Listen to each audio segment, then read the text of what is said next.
여러분의 건강을 생각하는 방송 데일리 건강 시작을 하겠습니다. 현대사회에서 알레르기 없는 사람 주변에 요즘에 참 찾기가 어려운 것 같습니다. 그만큼 정말 많은 사람들이 털이라든지 먼지, 진먼지 진드기, 꽃가루 등 다양한 요인에 의해서 알레르기 반응을 또 겪게 되는데요. 근데 알레르기가 찾아오면 가려움증은 물론이고요. 붓기라든지 눈물, 따가움 이런 증상들이 나타날 수가 있습니다. 자, 이런 알레르기 반응을 유발할 수 있는 다양한 질환 중에서도 오늘은 알레르기성 결막염에 대해 살펴보고자 합니다. 도움 말씀 주시기 위해서 안과 전문의 남상민 원장 나와 계십니다. 안녕하세요. 안녕하세요. 인사 한번 부탁을 드립니다. 네, 안녕하세요. 저는 안과 전문의 남상민입니다.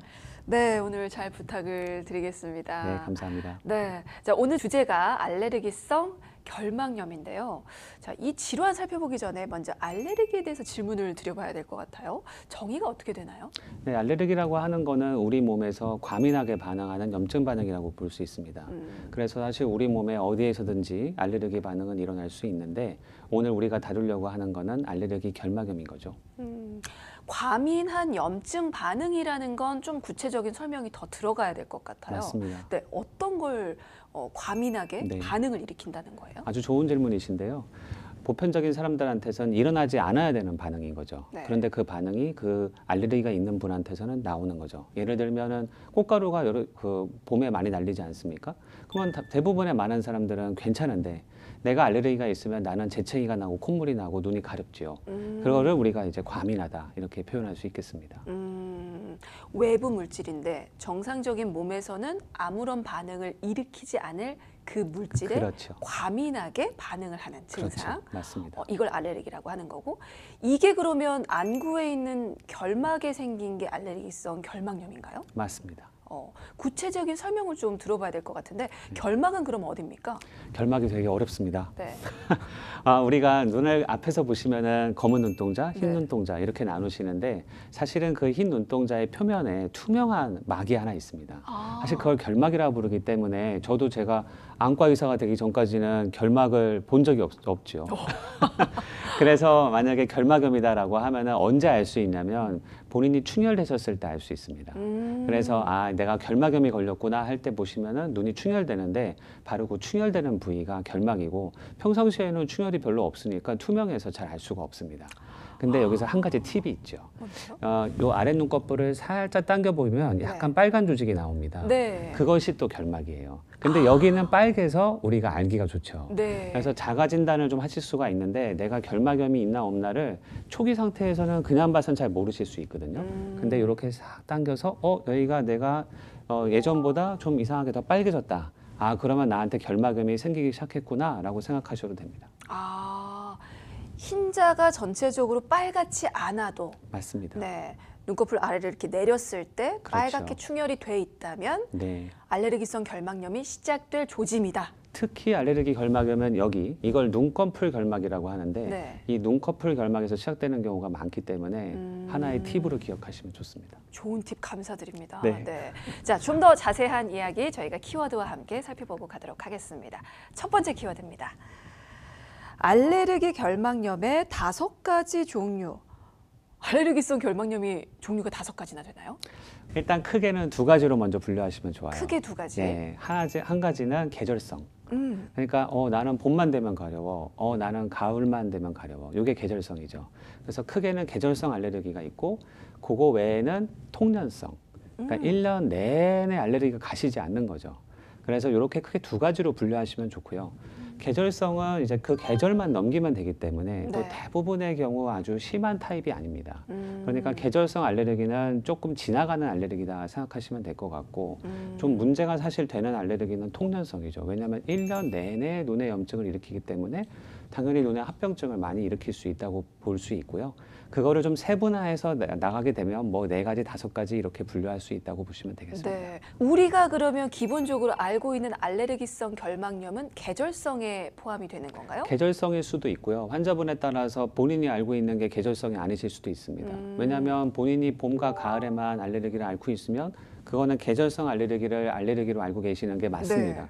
하지만 또 많은 환자분은 1년 내내 고생을 하시거든요. 네. 그런 대표적인 알레르기 중에 하나가 아토피가 동반된 아토피성 결막염이 있을 수 있습니다. 그렇군요. 아토피는 없어지지 않기 때문에 1년 내내 알레르기 증상을 느끼실 수 있는 거죠. 그리고 특수한 알레르기들이 있어요. 어떤? 예를 들면은 봄철 각 결막염이라고 하는 별로 들어보지도 못한 질환이 있으실 텐데 네. 사실은 굉장히 흔합니다. 초봄보다는 약간 늦봄에서 초여름 사이에 많고요. 그다음에 특히 이제 여자 아이들보다는 남자 아이들한테 많아요. 그리고 어른에는 거의 없고 애들한테만 있는 특수한 질환인데 쉽게 풀어드리면 그냥 검은 눈동자 그걸 각막이라고 하시면 돼요. 각막은 매우 중요하죠. 왜냐하면 각막으로 우리가 보기 때문에 각막에 병이 생기면 시력이 떨어집니다. 근데 봄철 각 결막염은 각막에도 염증이 생긴다는 얘기예요. 그러니까 이걸 앓고 나면 아이들이 시력이 떨어질 수가 있기 때문에 봄철 각 결막염은 우리가 알레르기 중에서도 좀 특별하게 다루는 알레르기다. 이렇게 보실 수가 있죠. 아, 이거는 저는 봄철이라는 단어 때문에 계절성에 포함이 되나 생각을 그렇죠. 했는데 맞아요? 계절성의 그 성격이 있죠. 아. 아까 말씀드린 대로 주로 호발하는 게 약간 덥고 습해질 때 네네네. 특히 초여름 정도에 이게 확 호발을 하는데 아이는 계속 불편하다 그러고 알레르기 약을 쓰는데도 일반적인 알레르기 약에 듣지 않거든요. 그러면서 합병증이 생기면 갑자기 시력이 떨어지고 아이가 눈을 못 뜨게 될 수도 있습니다. 그러니까 이제 굉장히 부모님들이 많이 당황하시는 병이기 때문에 주의를 좀 기울여야 되는 특별한 알레르기라고 볼 수 있죠. 그래서 네. 완전히 다른 계절성 알레르기와 함께 말하기엔 좀 어려운 알레르기예요. 그렇군요. 자, 봄철 각 결막염 그리고 아토피성 뭐 결막염도 얘기를 해주셨고 뭐 통이염성, 계절성 말씀을 해주셨는데 지금 네 가지네요. 한 가지가 빠졌네요. 뭐죠? 마지막 한 가지는 좀 네. 특수한 건데요. 거대 유두 결막염이라고. 거대 유두 결막염. 말 자체가 너무 어렵습니다. 네. 그러니까 유두가 크다는 뜻이겠죠. 네. 뭐 유두는 뭐냐면은 아까 제가 잠깐 이렇게 하면은 보이는 눈꺼풀 결막이 있다고 말씀드렸죠. 그 눈꺼풀 결막에 원래 눈에는 보이지 않는 유두라는 조직이 있습니다. 그게 혈관이 모여 있는 작은 조직이에요. 그래서 그걸 유두라고 부르는데 이게 알레르기가 생기면 혈관이 팽창할 수 있지 않겠습니까? 네. 염증이 생기면서 그래서 우리 눈에 보일 정도가 돼요. 그러면 이제 우리가 그거를 유두다라고 특별히 칭하는데 그 유두 중에서도 아주 커서 막 이렇게 불긋불긋 솟아있는 것처럼 그러니까 우리가 이제 뭐 비유적으로 설명할 때는 조약돌 모양이다라고 표현을 해요. 요때 우리 안과 영역에서 거대 유두라는 표현을 잘 쓰진 않아요. 네네. 모양은 똑같은데 그러면 어느 때 거대 유두란 말을 특별히 쓰느냐 요 거대 유두가 렌즈 때문에 생겼을 때 컨택 렌즈요. 컨택트 렌즈 때문에 생겼을 때 그때 특별히 우리가 그냥 이름을 거대 유두 결막염이다라고 표현을 하는데 이거는 진짜로 어려우세요. 이 윗눈꺼풀을 안과 의사가 이렇게 싹 뒤집어서 봤을 때 보일 수 있는 소견이라서 일반적으로는 보실 수 있는 소견은 아니고요. 하지만 안과 의사가 이렇게 컨택 렌즈를 좀 오래 하셨는데 자꾸 눈이 가렵다 그러고 눈곱이 계속 나서 불편하다. 일반적인 알레르기 약을 써도 좀 잘 안 듣고 불편하다라고 하면 여기 뒤를 싹 뒤집어서 보면은 거대 유두가 생겼구나 해서 요거는 거대 유두 결막염이다. 이렇게 이름을 붙이고 있습니다. 알겠습니다. 자, 이어서 두 번째 키워드 바로 또 확인을 해봅니다. 자, 두 번째 키워드 항원입니다. 이게 뭐 세균이라든지 바이러스라든지 뭐 꽃가루라든지 이렇게 항체를 만들어내는 원인 물질을 이제 항원이라고 하는데 알레르기성 결막염의 원인으로 이게 키워드로 꼽힌 것 같아요. 네, 연결 고리를 좀 말씀을 해주실까요? 그러니까 쉽게 접근해 보면 이렇게 하면 될 것 같아요. 그러니까 우리가 세균이 들어오면 결막염이 생겨서 병이 생기잖아요. 똑같이 항원이라는 것이 살아있는 건 아니죠. 세균은 살아있는 생명체지만 항원은 살아있는 게 아닙니다. 단백질 조각일 뿐이에요. 근데 그것이 비슷하게 우리 눈에 들어오면 알레르기라는 병을 일으킨다. 이렇게 이해하시면 될 것 같고요. 그 다음에 그 병을 일으킬 때 우리 몸에서 염증 반응이 일어나는데 그 염증 반응을 일으키는 하나의 주체가 항체다. 이렇게 이해하시면 될 것 같고 그래서 항체가 발견되면 이분이 알레르기가 있구나라고 우리가 진단할 수 있기 때문에 항체 이런 말을 한다라고 보시면 될 것 같습니다. 항원으로 작용할 수 있는 것들은 어떤 게 있어요? 많이 얘기되고 있는 게 당연히 꽃가루, 그 다음에 진먼지, 그리고 일부에서 곰팡이 좀 이런 것들이 있다고 생각하시면 좋을 것 같아요. 근데 이제 이런 항원들 때문에 알레르기 반응이 일어나면 주로는 가려워서 비비시거든요. 맞습니다. 근데 비비면 안 되는 거죠? 맞습니다. 왜 안 되는 거예요? 비비면은 알레르기가 촉진돼요. 촉진된다고요? 네, 딱 이거는 맞아요. 악화된다고요? 네, 이거는 그 연구 결과로 잘 알려져 있어요. 우리가 왜 가렵냐라는 표현을 써야 되는데 여기도 요즘에 많이 아시더라고요. 히스타민 이런 얘기들 네, 많이 들어봤죠. 하시거든요. 예, 그 히스타민이라는 게 우리 몸에서 혈관에서 이렇게 분출되는 하나의 물질들인데 화학 물질이죠. 히스타민이 이렇게 분출이 되면 그러면 우리가 가렵다고 느껴요. 그러니까 내가 가렵다고 느낀다는 거는 그 조직에 히스타민의 농도가 올라가 있다고 생각하시면 되고 그러니까 약국이나 이런 데 뭐 아니면 병원 가셨을 때 아, 항히스타민제 드세요. 가려우세요? 항히스타민제 드세요. 이게 그런 뜻이에요. 아, 근데 비비면 그게 더 많아져요? 그런데 그 히스타민을 누가 내느냐? 네. 그걸 내는 애가 있겠죠. 있겠죠. 내는 세포가 있어요. 비만 세포라는 게 있는데 그 비만 세포 애가 이렇게 흥분을 하면 히스타민을 쫙 하고 내놓거든요. 그래서 눈이 가려워지는 거라서 이 비만 세포 애들을 어떻게 억제시키고 조용히 시키느냐가 사실은 알레르기 치료의 핵심인데요. 네. 그래서 눈을 비비시면 히스타민의 농도가 올라가요. 아. 그러니까 비빌 때는 잠깐 좋죠. 잠깐. 그런데 시원하거든요. 네, 그 잠깐 시원한 네. 느낌이 있죠. 물리적인 이유 때문에. 하지만 좀 있으면 비만 세포들이 다 흥분을 해서 히스타민을 더 많이 내놓기 때문에 더 가려워지는 더 가려워지고 그러면 더 세게 비비셔야 되고 그래서 이제 자꾸 비비다 보면은 나중에는 저한테 어떤 말씀을 하시냐면 눈이 아프다고 하세요. 그래서 알레르기를 좀 심하게 어느 정도 며칠 앓다가 오신 분들은 이렇게 말씀하세요 저한테. 아, 나 처음엔 가려웠는데 네. 이젠 따갑고 아프다. 왜 이러는지 모르겠다. 큰일이 난 것 같다. 근데 그거는 알레르기가 너무 진행이 돼서 그래요. 그럼 어떻게 해야 돼요? 그러면 집에서 아직 의사를 만나기 전이시다라고 하면 하실 수 있는 게 쿨링이 있어요. 차갑게. 쿨리, 예, 차갑게 해주면 모든 염증은 사실 가라앉는 경향이 있습니다. 냉찜질. 그렇죠. 그래서 냉찜질의 팁은 비닐봉다리를 하나 꺼내셔가지고 얼음을 얼른 넣으세요. 네네. 그 다음에 딱 쪼매셔가지고 한 5분 정도만 딱 이렇게 올려놓으세요. 그래도 많이 진정이 되니까 비비지 마시고 그다음에 얼음을 좀 올려놓으시면 좋고 그 다음에 차선으로 만약에 혹시 인공 눈물 가지고 계시다라고 네. 한다면 인공 눈물이라도 얼른 좀 자주 넣으세요. 그게 왜 도움이 되냐면 아까 우리 눈에 항원이 들어와서 알레르기가 생긴 거라 그랬잖아요. 그러면 지금 눈 표면에 항원이 막 붙어 있으니까 내가 가렵게 된 걸 거 아니에요. 근데 인공 눈물을 넣어서 씻어주면 그러면 항원이 좀 없어질 거 아닙니까? 그러니까 가려움이 좀 덜 유발되는 경향이 있고 아무래도 농도가 올라가 있는 히스타민들도 조금 더 빠져나갈 가능성이 있겠죠. 그러니까 얼른 인공 눈물이라도 좀 넣으면은 괜찮기는 한데 효과가 굉장히 제한적이에요. 그러니까 여기까지는 그냥 좀 응급처치 정도라고 네. 생각을 하시고 제일 좋은 거는 빨리 가까운 안과에 내원하셔가지고 항히스타민제가 요즘에 너무 좋거든요. 네. 그거를 저만해서 내가 눈을 비빌 필요가 없게 만드는 거. 그게 좋겠죠. 네. 병원까지 가기 전에 사실 환자 입장에서 어떤 노력을 맞습니다. 기울이는 것도 되게 중요하잖아요. 그렇죠. 네. 문지르지 마시고, 네. 비비지 마시고, 네.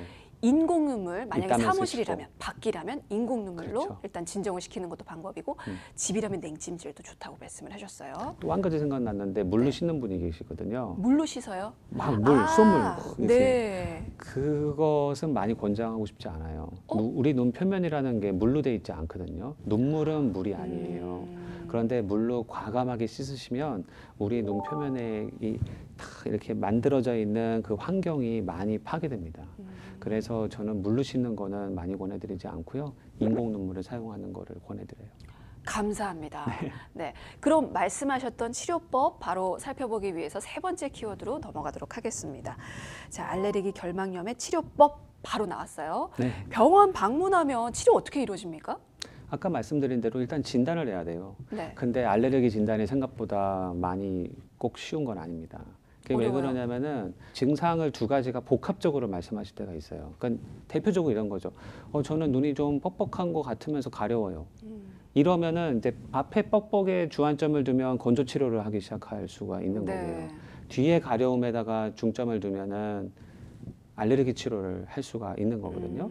그래서 첫 번째로는 확실하게 알레르기인지 이게 알레르기인지가 알레르기가 아닌지를 잘 가르는 게 중요하고요. 그건 문진을 통해서 하는 거예요? 문진은 그 중에 하나죠.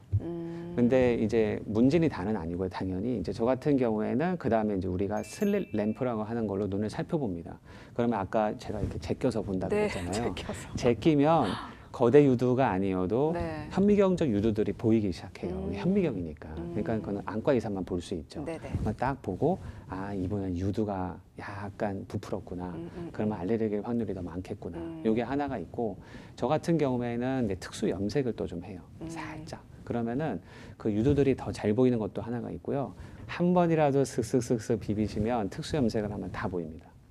아, 그 길이 보이는군요. 비볐던 흔적이 나죠. 네네네네. 네. 그래서 이제 요러면은 다 이제 증명이 된 거죠. 증상이 확실하게 가려움이 있고, 아, 조직적으로 봤을 때 알레르기에 준하는 어떤 그런 표현형이 딱 나오고, 그러면 아, 이분은 알레르기구나라고 생각을 해서 알레르기 치료를 하는데 요즘에 한 가지가 더 있죠. 그게 이제 혈액 검사가 있어요. 그래서 알레르기 혈액 검사가 지금은 많이 보편화됐고요. 네네. 정말 피만 요만큼 뽑으면 그 피 가지고 이분이 아까 항체가 올라간다 그랬잖아요. 네. 항체가 올라가 있어야 알레르기가 있는 거잖아요. 그러니까 아 혈액 속에 항체가 올라가 있구나. 그 중에 특별히 알레르기 항체가 따로 있거든요. 그러면 알레르기 항체가 올라가 있구나를 가지고 혈액학적으로 더 확실하게 당신은 알레르기가 맞습니다. 라고 말씀드릴 수가 있고 더더군다나 어떤 항원에 대해서 이 항체가 생겨 있는지까지 얘기해 주거든요. 알아야죠. 그러니까 항원까지 다 말씀드릴 수가 있어요.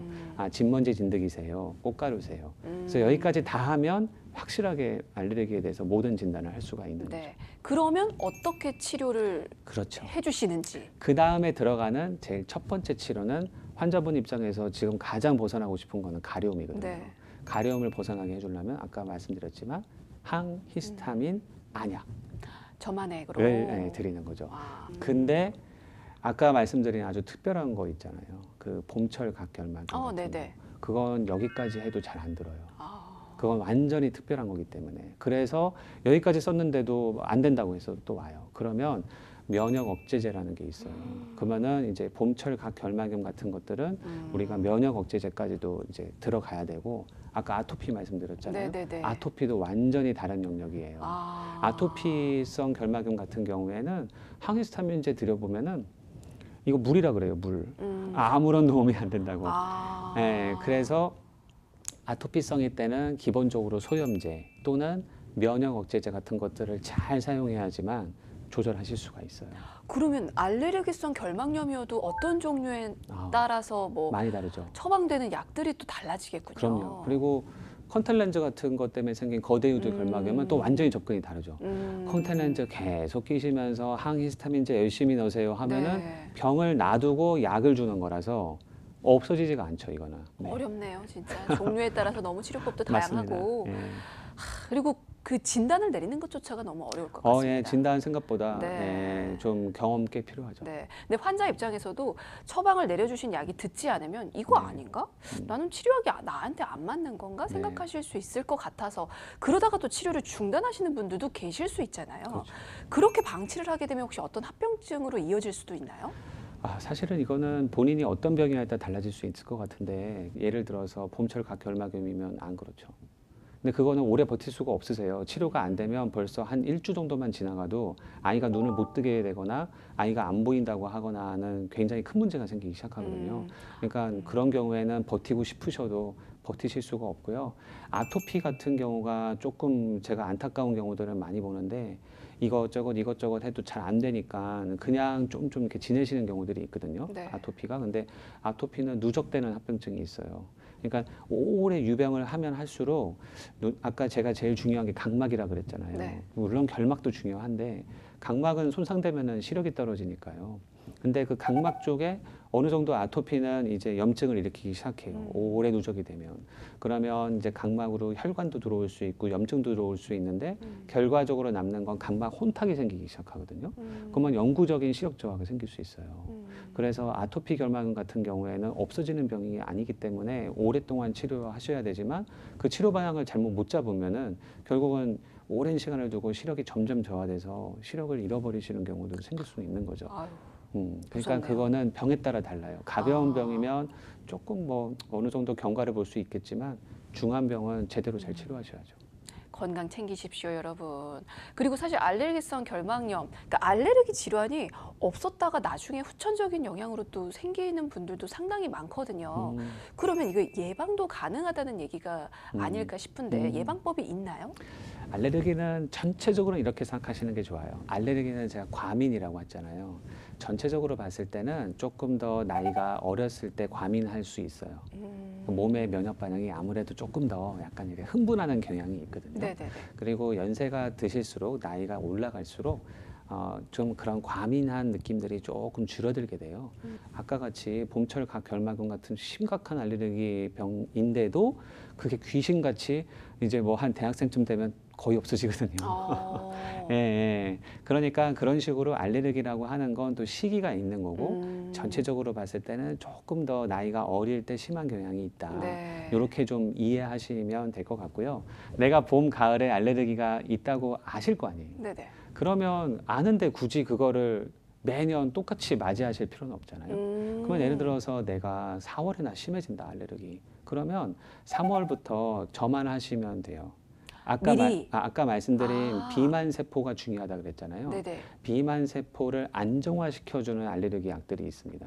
그리고 또 최근에 조금 더 신약으로 개발돼서 그거를 좀 더 이렇게 효과적으로 해준다는 약들이 나오기 시작했어요. 그래서 가까운 안과에서 아마 그런 것들을 좀 상담하시면 굳이 매년 반복되는 연중 행사를 힘들게 보내지 마시고요.